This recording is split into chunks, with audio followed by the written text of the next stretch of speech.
Isang kasakitan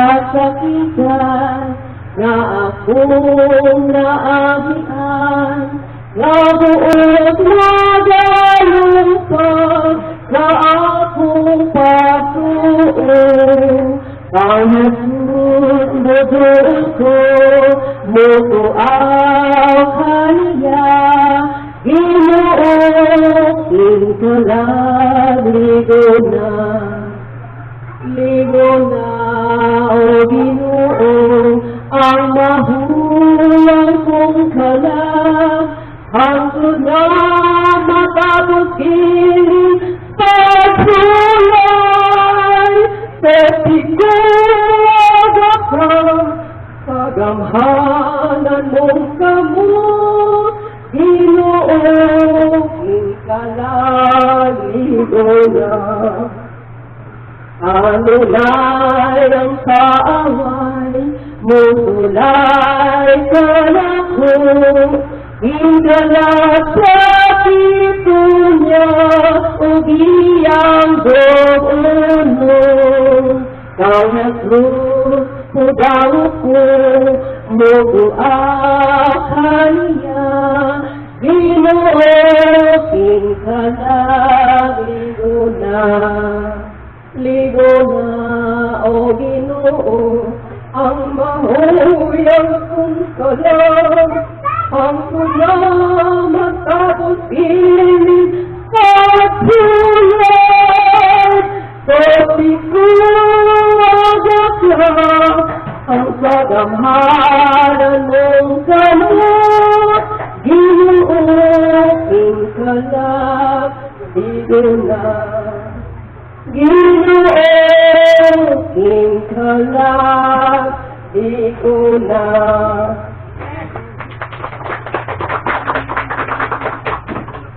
Matthew, capítulo 6, versikulo 25, ito na sa 30, ito nagabasa ni Ulitin. Isa, suntihin mo ito, ayaw mo balaka may tungod sa inyong kinabuhi na unsay inyong kaunan, o unsay inyong indon, o may tungod sa inyong lawas, o unsay inyong ibisti. Dili ba ang kinabuhi labaw pa man kaysa pagkaon, kung ang lawas labaw pa kaysa bisti? Tanawan ninyo ang malanggam sa kalangitan, wala sila magtugas o mag-aling, o mag-ipos wetno sa mga kamali, kapan ang inyong langitong amahan, nagpakaon kanila. Dili ba labaw pa man kamo, ug bili kay kanila? Ug kinsa man kaninyo o makadugang ug diyutay sa itason sa iyong kinabuhi, pinaagis sa pagkabalaka. Ug ganong mabalaka man kamo, may tungod sa bisne. Palandunan ninyo ang mga leryo sa paumahan, diyon sa nila pagtubo, wala sila maghagok o magkalinyas. Apan suntihan sa kamo gabisan pa si Solomon sa tibuok niyang himaya, wala gani makabisti sama sa usa kanila. Ug kung sa ingon bistihan sa Dios ang mga tanong sa kaumahan sa tarong buhi pa, apan ugma ilabay na ngadto sa hudno, dili ba labaw pa man kamong bistihan niya o mga tao nga dutay ug magsalig. Ang tulong sa Ginoo nag-ingon sa Matthew 6:25, do not worry about your life, what you will eat or drink, or about your body, what you will wear. Is not life more than food, and the body more than clothes? Naklaro tayo ang puno sa Ginoo, kung nato kini pagabatihan, nag-ingon siya, ang kabalaka, usa ka control issue sa kinabuhi sa tao. Now, it's trying to control the uncontrollable, ang sa ekonomiya. Dili nato makontrol ang ekonomiya, binakawag kay nagmahal ang asukal. Ang asukal pa yun ang nagmahal doon, nagagilid kapi. Nagmahal ang asukal, ang uban kay sa 100, sabi na dito sa Manila siguro, butang dito sa Tibungko, sila na dali ang kilos asukal. 110, okay, ibinta naman sa una, doble, sobra doble. So, kasi sa mga tao mag-worry sa ekonomiya.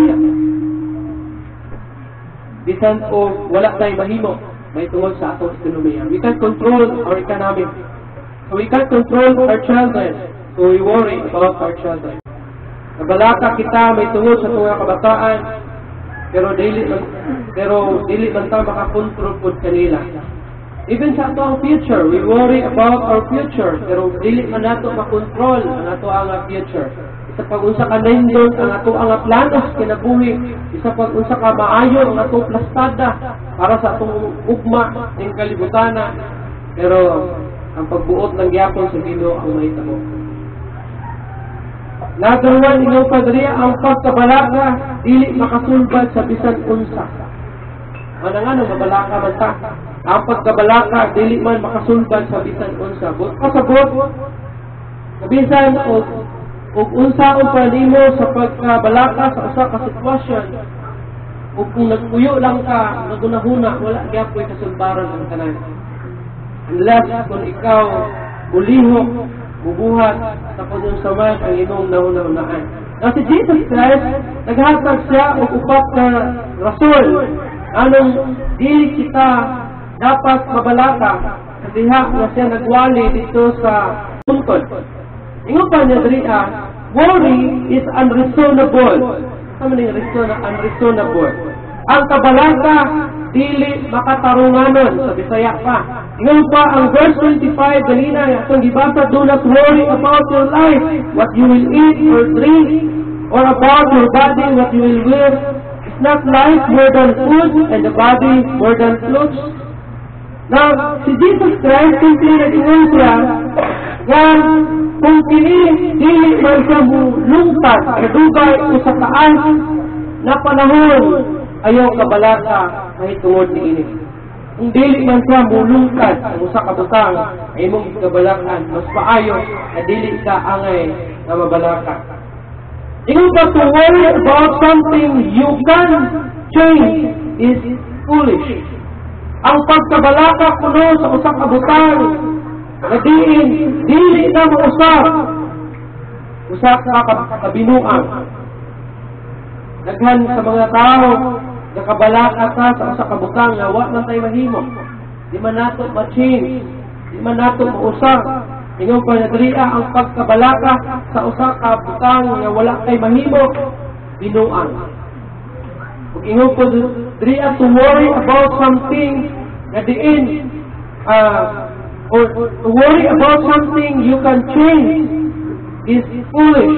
Ang pagkabalaka sa usa ka butang na diin pwede nimo buhaton, pwede nimo lihukon, usa siya kabinuang gyapon. For example, ingon ka nga na kanang unsaon ako ni pag pamalingki. Pero naa kay kwarta, nabalaka ka na unsaon nimo sa pagpamalit, na naa kay kwarta. Kaya man ta nimo palit, ingon pa niya foolish. Nabalaka ka unsaon nimo pag-eskwela sa ibang estudyante, pero naa kay ika-eskwela sa iyaha. Usa siya kabinuang. To worry about something you can change is useless. Ang pagkabalaka sa kabutang na dili nimo mausab, dili nimo kaya usabon, usa ka binuang o usa ka kawalay kapuslanan. Useless ang tanan. Na diin nagkabalaka ka pero dili man nimo masulbad ay ang usa ka butang. Sa siya ka walay kapuslanan. Dagan sa mga tao nakabalaka pero wala man say mahimo sa iyang gikabalakan. Nabalaka ka sa imong future pero dili man under sa imong kamot ang kapalaran nimo, o dili under man sa plano sa Ginoo, pero grabe ang imong kabalaka. Dili wala kay mahimo niya na sa imong umaabot. Ingon pa, either way it's unreasonable to worry. Bisan asa ka duha, unreasonable, dili makatarunganon ay ikaw magkabalaka. Ikaduha, worry is unnatural. Ang kabalaka, dili siya natural. Dili siya natural. Ingon pa Jesus Christ naghatag og illustration ya sa Matthew chapter 6 verse 26. Nag-ingon siya, look at the birds of the air. They do not sow or reap or store away in barns, and yet your heavenly Father feeds them. Are you not much more valuable than they? Ang ayaw ng mga langgam diya sa kahanginan, wala sila magpudas ni mag-ani, wala sila magtigom diya sa ilahang mga kamali. Apan ang inyong amahan nagpakaon kanila. Dili ba mas labaw pa man kamo o mas bilinhon pa man kamo kay kanila? Ingon pa, there's only one thing nga gihimo sa Ginoo. Adunay usa ka butang nga gihimo ang Ginoo nga diin nagakabalaka. Bulmo kinsa? Unsa ang gihimo sa Ginoo nga nagakabalaka? Human being. Kita ang tao. Kita lang ang bugtong nga gibuhat sa Ginoo nga nagakabalaka. Anawa ang mga langgam, mga kahayupan, dili lang ang langgam, mga kahayupan, mga isda. Wala ba na sila nag-invest para aduna sila makaon? Pero gipasagdan ba sila? Wala ba sila makakaon? Nakakaon sila ay gipakaon sila sa Ginoo. Ikaw pakaha, kita pakaha nga diingon ang pulo sa Ginoo, dili pa mas bililhon pa man kamo kay kanila. Daghan sa mga tao, nagaw na nga, even kita na mga Kristiyanan, gawna-huna, nagahuna-huna kita kung unsa ang ato ang mahimo sa kinabuhi. Grabe ang atong kabalaka, kung unsa ang ato ang nakaunon, asa ka mukhang pagkaon, saon nato, awang makakaunta, pero wala nato ginahuna, na kita special na binuhat sa Ginoo, o kasabot sa special, kanang, pinasahit kita nga binuhat sa Ginoo. Na dili gayud may tabo nga pasagdan ka sa Ginoo. Dili gayud may tabo nga biyaan ka sa Ginoo. Mao nga dili kita agay magkabalaka sa kinabuhi. Ingon pa, well, the only thing God has created that don't trust Him. Kita lang ang pinaka naginusarang binuhat sa Ginoo nga walay salig sa Ginoo. Ingon ka kita, nagasalig ko sa Ginoo, kay mingon, usually, pag Kristohano, mingon sa, ako nagasalig ko sa Ginoo, kay naalig ko yung Ginoo sa kinabuhi. Pero pag abot sa mga pagsulay, mga ulo sa kinabuhi, mugawas ang imuhang pagkawalay salig sa imuhang pagkabuhi. Tama sa kong ginaingon dito, nga, nag-pray ka sa Ginoo tuon, pero ang imong trust, wala ni mo gihatag sa iya. Kaya pagkahuman ni mo ampo, mubanos na po ang kabalaka, dahil sinusingkasin, kanya magsalimuang na po ka, kung asa ka mukuha, asa ka mangita, asa ka muadto, pero kung imong sabto nag-ampo makagikan, idangot na ka sa Ginoo, pero nga nung wala man ka musalig sa Ginoo. Nag-ampo pa ka sa Ginoo, kung wala man ay kasalig sa iya. Bago galing nag-pray ka sa Ginoo, kay aduna kay pagsalig sa iya. Pero baliktad, kita ng mga tao, nag-pray ka sa Ginoo, pero wala tayo salig sa Ginoo. Kung wala man tayo nag-pray sa Ginoo, imagine lang nimo, nasakit ang imong anak nimo, ang unang musantot sa imong unahuna, kinsamay. Ang Ginoo ba? Ang unang musangkot usahay sa itong unahuna o mostly or usually ang unang musangkot sa itong unahuna o musangkot sa itong unahuna is ang hospital, ang doktor, ang tambal, imbis nga usalig ka sa ito ang Ginoo na siya mag-aayo, pero mudangog dayon kita sa mga lain ng mga alternatibo. Usa ka kinaiya sa tao na nagsulti nga aduna sa Dios pero wala siya salig sa iyang Dios. Ang Ginoo nag-ingon, kining klaseng inani na kinaiya is unnatural. Unnatural na binakong Kristohano ka, na binakong nangalagad ka sa Ginoo. Unnatural siya, really siya natural, ay we're supposed to be nga musalig yun, magmalikon sa pagsalig na sa Ginoo, udangog sa Ginoo, kay kita mga Kristohanon man, kay kita mga sumusunod man sa Ginoo. Ikatulo, worry is unhelpful. Ang kabalaka, dili makatabang. Ano na ba'y kabalaka dria na naluwas niya sa iyang kabalaka? Natulbad ang iyang problema o ang iyang ikabalakan? Wala. Walay bisan ko sa kadato tingali na naghahula-hula sa kabalaka na diin nasulbad ang imong kabalaka. Manang giyon ganina, di gina sa masulbad unless kung mulihok ka, unless na buhaton nimo, unless na mulakaw ka, pero kung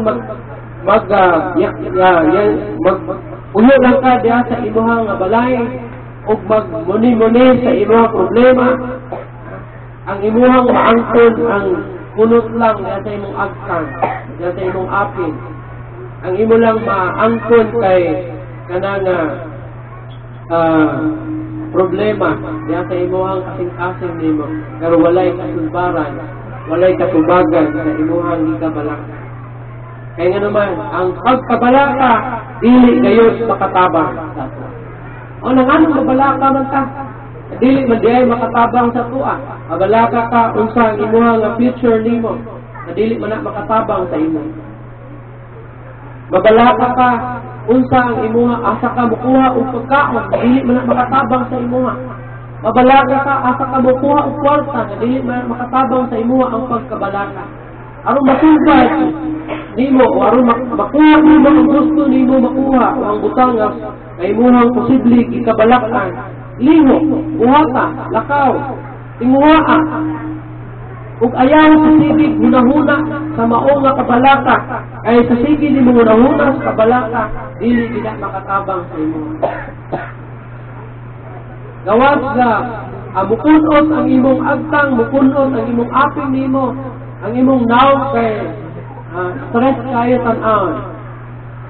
Sana stress kadang apoy kayo tan-awon ang imong naw, hago kayo tan-awon. Ay talipay. Wala ka na problemado permente. Sige muna-huna sa problema. Dahil pa, worry is unhelpful. It doesn't change anything. Di ngayon makausap sa bisan unsa kung ikaw magkabalaka ay dili manggayod makatabang sa imuha. Anang ayaw palabi og kabalaka. Napoy bangko dayon, pwede pa dayon isa. Dili gayod makatabang sa imuha. Kira naman. It doesn't change anything kung magkabalaka. Dili makatabang sa imuha in Matthew 6:27. Ingon pa,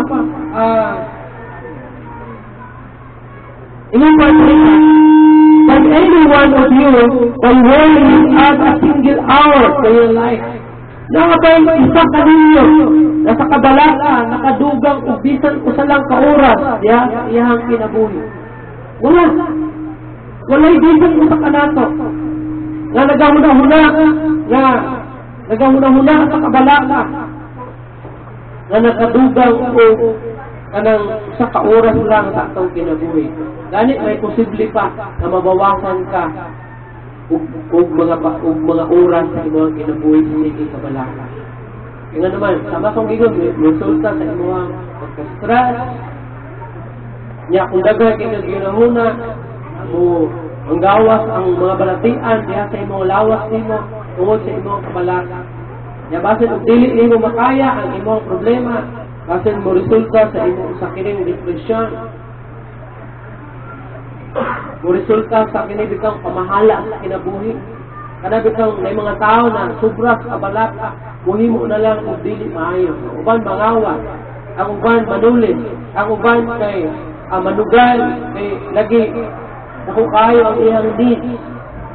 Ang uban kay sapuan, ang uban kay magbaligya na lang og mga illegal na mga baligya, sama sa droga, marijuana, ay para lang yun masulbad ang iyang problema niya. So, tama ang giwon ni Jesus Christ diri sa iyang awali. Walay bisan usa kanato nga nagkabalaka nga nadungagan o bisan usa lang ka oras na atong kinabuhi. Wala ayaw kabalaka. Pasagdi ang Ginoo nga magsulbad sa imong problema. Aman tay Ginoo. Tama kahamoy Ginoo. Kung naamoy Ginoo, isalin sa iya ang tanan. Siya na bahala. Ang gusto niya sa Ginoo magud sa tuwa. Ang gikinahanglan sa Ginoo sa tuwa, binin niyo usa. Pagsalig lang. Walang ginay bugtong gipangayo sa Ginoo sa imo. Wala sa mangayo sa imuha o kanang bisan unsa gawas sa pagsalig sa iya. Ano gingon niya? Salig ka mo kanako. Si Jesus mismo ningon, ayaw ka mo kabuon. salig kamo kana sa Dios, salig usab kamo kanako. Pero ngano kita magbalaka man ta sa kinabuhi. Kasi Jesus Christ mag-awag kanako na mosalig ka sa iya. Or na ikinahanglan. Kung naabay mga problema, iampo nato sa Ginoo, isalig nato sa Ginoo ang tanan. Dili ta magpalabi og gunahuna, kay mo resulta na sa atong depression, o resulta na sa kanang tingala na lang ang anong namayat ka. Tingala ang anong daghan ng sakit ang imong lawas. Tungod sa grabe problema na imong ginahuna. Ninyo, ang problema, ang problema, sa sige una-una, ang problema siya, makataas siya dugo. Ay maka-stress man siya. At tao may stress, mataas yung dugo. Okay, mataas man yung dugo, high blood siya. Tingala lang, tanong high blood naman mo parang. Ang kasi nila una-una ang problema. Hanggang kay una-una ang problema. Sabi na, kumayon ka nga, natay gulay ang ako permanente. Asin-asin ang high blood mo ko. Stress siguro hanggang kay una-una. Wala ayaw kabalaka.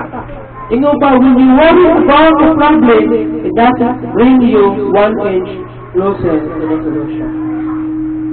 Kung magkabalaka ka, kanunay kang magkabalaka diya sa iyong problema, dili gani daw makapaduol kanimo sa solusyon bisan usalang ka kapurgada.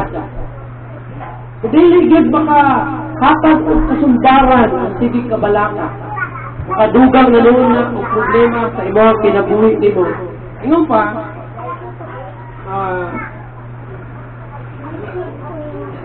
it's like sitting in a rocking chair. Dahil kasabutan na. Ano mo kining rocking chair? Lingkuranan nga tuya. Sa karaan ko na hilig na sila anak. May tambay, banana. Parang magtabyong ko. Pero, ikaw ka a lot of activity, energy, and motion but no progress. Ang panahon ng rocking chair, grabe siya kaliwo, grabe ang iyang movement, grabe ang energy, grabe ang iyang motion niya, pero wala siya progress. Unlike na magsakay ka motor, sakay ka o kining bike, sakay ka sakyanan, na ay movement, makaabot ka sa destination. Pero ang rocking chair, magbalik-balik lang, walay movement. Marang duyan. Lot of energy, lot of motion, a lot of activity, but there is no progress. So kung magsigit ng kabalaka, grabe ang activity, grabe ang energy sa sigit kabalaka. O nang murabitag ka ng magulay na ka, murag wala na kay kusog. Wala mo ka nagtrabaho, dili mo ta bukas imong gitrabaho, pero medyo luya imong lawas. Kay sige ka gunahuna sa imong problema. Worry doesn't change anything. Dimo kinsay mausap? Ikaw. Worry doesn't change anything except us, except you. Matawag gingon, mag-reflect sa imuhang lawas nimo, mag-reflect sa imong health nimo, ang imuhang sigig kabalaka. O nang iyong sigig kabalaka. Ngayon sa sobra nimo kabalaka kay manambok ka. Lahi-lahi mo ng uban. Dapat problema, di ko na una problema, dami upaon. Unang uban, tingala ka na ay problema, pero tambo. Ay inanak ko ng uban. Pero waka kabalo, mabasan ko, naghanap ito gibatiyag sa iyang alawas niya. Ang uban ko, sige ko na una problema, nagkapayat, nagkahugo, nalawas, wala mong tayo bisyo. Pero hugo, tungod sa sige kabalaka, tungod sa problema. So walay lahi mo usap sa sige kabalaka. Dili usulbad ang problema, dili gali ka bisan usa ka pugada, dili gali ka mahiduol sa solusyon sa imong kabalakan. Wala gyud ka usaban. Expect sa imuha. Expect kanimo na sige kabalaka. So ingon padria, it makes you miserable. Usa na ang sige kabalaka, makahimot kanimong makaluluoy. Ana kung gusto ka nga kanang medyo dili ka makaluluoy nga tan-awon. Ayun sige kabalaka. wala lagi makuha ang siging kabalaka. Katapusan, glory is unnecessary. Ang kabalaka, dili kinahanglan. Kung mayon pag dili kinahanglan, hindi mo kinahanglan magbalaka o mabalaka. Walay result, walay rason na mabalaka ka. In Matthew 6:13, nag-ingon, if that is how God clothes the grass of the field, which is here today and tomorrow is thrown into the fire, will He not much more clothe you? You, O little faith. Dili ba? Iyo pa, kung ang Ginoo gisinanian, ang mga sagbot daw diya, gisininaan sa Ginoo, mga sagbot diya sa kaumahan. Gadiin, utungha karon o ugma, ilabay, ilabog gato sa kalayo, dili ba, mas labaw pa man ka na sininaan sa Ginoo o pagkagamay sa imong pagtuo. Ingon niya sa 6:30, sa Matthew 6:30, un little pig, pagkagamay sa imong pagtuo. Ano yung resulta pag wala kay trust sa Ginoo? Pag wala kay salig sa Ginoo, kung gamaya rin kita itong faith sa Ginoo. Ano kung sige pagkabalaka, usap ka na siya ka, sinyalis na pagkagamay sa atong pagtuo. Ano yung ingon ni Jesus Christ na un little pig, pagkagamay sa imong pagtuo. If you trust in God, you don't need to worry. Kung aduna lang kayo salig sa Ginoo, kung aduna kayo pagsalig sa Ginoo, dili na kinahanglan na ikaw mabalaka pa. Ambot ba nga dili mo gid siya mawala sa tao. O sige man jud kabalaka. Naklaro mo gid nga gihagit kita sa pulong sa Ginoo. Na kung aduna tay pagsalig sa Ginoo, dili ka angay mabalaka. Pero nga nung mabalaka man gid ta. Ingon pa diri pagkagamay sa imong pagtuo. Wala dili ta magpalabi og kabalaka. Kung naman kay kabalaka, ayaw o kanabi kang ayaw og lingkuwi ang imong kabalaka. Ay sa ako nang gikayo mo nila. Walay lain mo usab niya na. Kaura. Ingon pa, hindi daw kita baga yung pasariya, kung kita adunay pagsalig sa Ginoo, dili kita kinahanglan na mabalaka. Ano man? Because He has promised to take care of all your needs. All our needs. Yung pa, dili kita angay mabalaka kung adunay tayo pagsalig sa Ginoo, kay siya nagsaad na siya na'y bahala sa ato ang mga needs. Ato ang mga kinahanglan. Nakita mo sa Ginoo. Wala man ta natago sa mata sa Ginoo, nakita man ta sa Ginoo. Nakita niya unsa ato ang needs sa adlaw. Nakita niya kung napabakay makaon ugma sunod adlaw, sunod bana. Nakita niya napabakay kwarta sunod ugma, sunod adlaw. Una nga usahay ang Ginoo ng God kanang buhaton niya, ipakita niya ang iyang buhat diha sa kinibitang apiki na kayo sa oras alang kanina. Matingala na lang ka nga, wala. Pinakong wala na yun. Maragbaon na gini siya ang katapusan. Pero ang Ginoo nag-provide, kita dahil niya ang umungin. Kaya nung dumo atong babae nga atong diskutan diya ni Propeta Elias mismo na Sodumite woman nga diin byuda na nasi anak sa iyang una murag ilan to kalungagan isa na to kalungagan na bilin sa iyaha naingon siya kay pag-abot sa propeta ingon ang propeta ingon niya napakay malungag diya lungagi ko sa ingon sa babae na ako'y harina dria sa dalang kahkop o isa ka mantika sa lutuan ng mantika niya isa iko na lang ni alang kanako o sa akong anak o unyaan o human yung mga matay na ni diba mo ito ingon niya last na ito niya nga makaon pero sa ingon sa propeta yun sa lutuan lang babae kay matinumanong lagi Iyang giluto. Kanya, tanawa, sunay tabo. Ang hulaw ato 3 years. Doon ay hulaw at mga time. Ingon man ang babae na, kung human-anay, mga matay na na.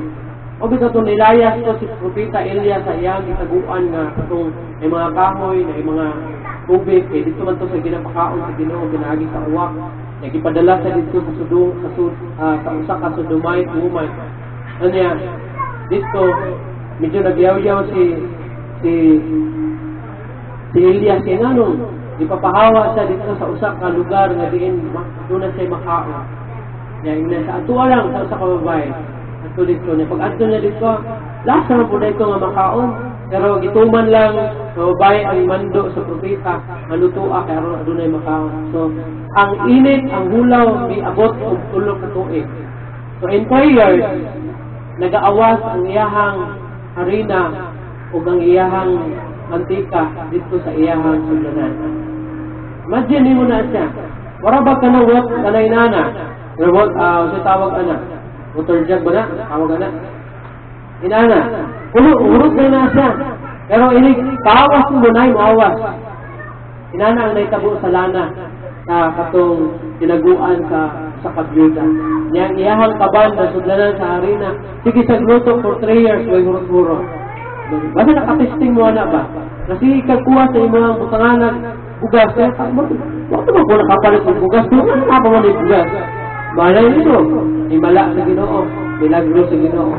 So inana ang sahay murag makaingon pa nga murag lasa gyud ako ni pero pakalitan ka sa Ginoo. Sukod na di ay ang imong faith sa iyahan.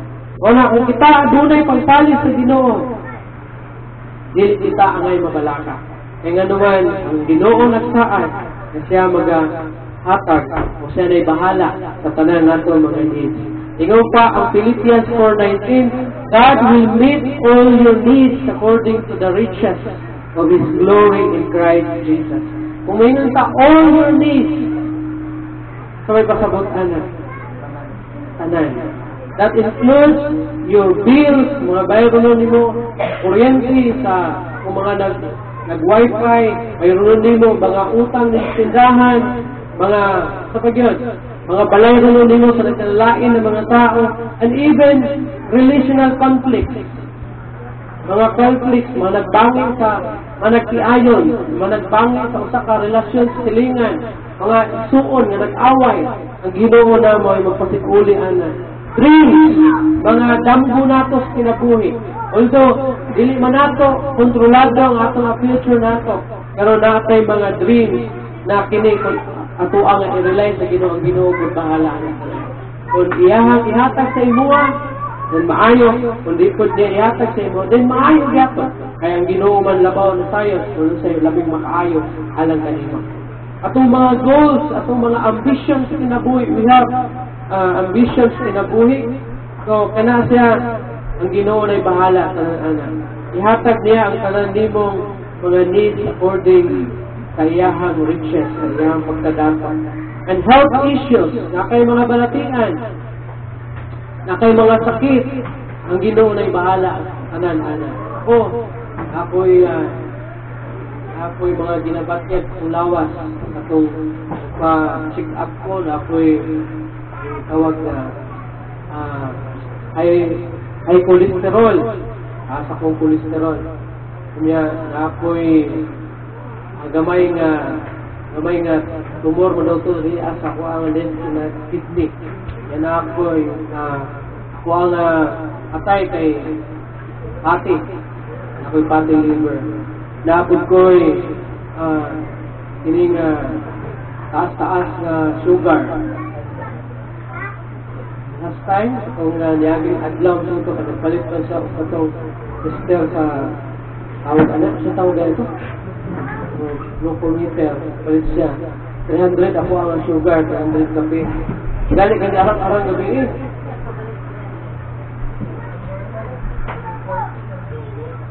normal is 130. Anak, buwa kayo abot of 305. Nakakataas ako ang sugar na ako, diabetes. Pero, kagabi try na food me, 169 naman lang. Kana is more kita ang ginarely sa Ginoo. Kay ama ang Ginoo sa Ginoo, magbalaka man ka. Ang Ginoo man na sa dili ka angay magbalaka. Ingon pa, God will meet all your needs in Christ.